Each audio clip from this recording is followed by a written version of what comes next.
हाँ जी, 2.6 का प्रश्न देखिए, इंपॉर्टेंट भी है, एग्जाम में अक्सर आ भी जाता है। सीधा है, 9 pf धारिता वाले 3 संधारित्र किस क्रम में जुड़े हैं? श्रेणी क्रम में। तो संयोजन की कुल धारिता कितनी है? यदि संयोजन को 120 वोल्ट के संभरण, अंग्रेजी शब्द सरल है, सप्लाई सरल होता है, संभरण देखो नया शब्द हो गया, से जोड़ दिया जाए तो प्रत्येक संधारित्र का विभवांतर क्या होगा, ये हमको पता करना है। ठीक है, तो सबसे पहले हम क्या कर लेते हैं, यहाँ पर लिखते हैं, दिया है कितने संधारित्र दिया है, पढ़ो तो 3। तो ऐसे मान लेते हैं C1 बराबर कितना है, 9 pf। ठीक है, ये पहला हो गया। दूसरा का मान कितना है, 9 pf, तीनों बराबर मान के हैं। और तीसरा C3 का मान कितना है, 9 pf।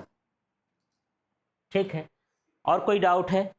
ये देखो इसके हिसाब से लिख लिए। अब ए नंबर में क्या निकालने के लिए बोलता है, संयोजन की कुल धारिता। किस क्रम में जुड़े हैं, थोड़ा अच्छे से पढ़ो तो, श्रेणी क्रम में। तो यहां लिख देना है श्रेणी क्रम में संयोजन की कुल धारिता। क्या होता है सूत्र यार, श्रेणी क्रम में निकाले तो, हाँ ये सूत्र है, देखो ये ना बनेगा तो फिर गाड़ी अटक जाएगी। इसके पहले निकाल चुके हैं, 1/c बराबर 1/c1 plus 1/c2 plus 1/c3, यही होता है। मान रखते हैं 1/c लिख दिया है ना, यहाँ ज़्यादा कठिन नहीं है, ध्यान से देखते जाना। 1/, क्या लिखूँ यहाँ, C1 का मान 9 है, तो अभी केवल संख्या लिखना है, मात्रक नहीं लिखना है। ठीक है, प्लस इसका क्या लिखूं, 1/9, C2 है, C2 का मान भी 9 है, और यहां पर क्या हो गया, 1/9। यदि परीक्षा में संख्या बदल देता है, जैसे यहाँ 9, 7 कुछ और संख्या लिख देता है, तो उस तरह से लिख देना, पर तरीका यही है हल करने का। अब इसको हम जोड़ते हैं, तो यदि मैं जोड़ूंगा तो C बराबर, इसका लघुत्तम कितना आ जाएगा, 9 आ जाएगा, और लघुत्तम आ जाएगा तो ऊपर की संख्या सीधे सीधे लिख देंगे, क्या हो जाएगा, 1 + 1 + 1, ऐसे होगा। ठीक है, तो ये हो गया 1/c बराबर 3/9। कुछ कटेगा क्या, क्या हो जाएगा, 1/3।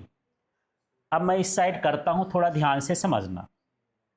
अब ये बटे में न C है, तो इस C को ऊपर लिखना है। कहाँ लिखना है, ऊपर। तो ये तभी जाएगा जब मैं इसको पलटा दूं, C को ऊपर करूंगा तो ये भी कहाँ चला जाएगा, ऊपर। तो माने C बराबर कितना हो जाएगा, C बराबर हो जाएगा ये मेरे पास, C बराबर 3pf।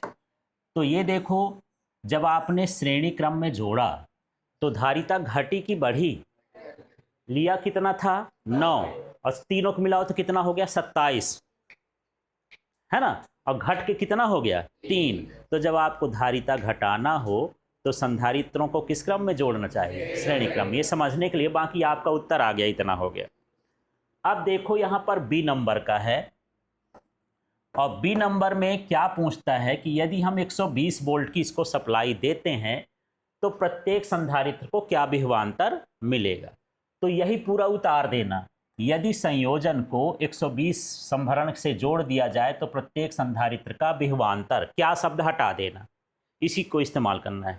तो ये हो जाएगा V बराबर, कितना मान दिया है यार, तो 120 लिख दिया। कितने संधारित्र जुड़े हैं, 3, तो ये 3 लिख दिया। भाग कर दो, कितना हो जाएगा, 40 वोल्ट। सबको संधारित्र को कितना कितना मिलेगा, 40 वोल्ट। माने यदि मैं 120 वोल्ट देता हूं तो 40 वोल्ट ये रख लेगा, 40 वोल्ट ये रख लेगा, और 40 वोल्ट ये रख लेगा, तीनों आपस में बांट लेंगे, बराबर कितना हो जाएगा, 120 है ना कहलाएगा टोटल। ठीक है,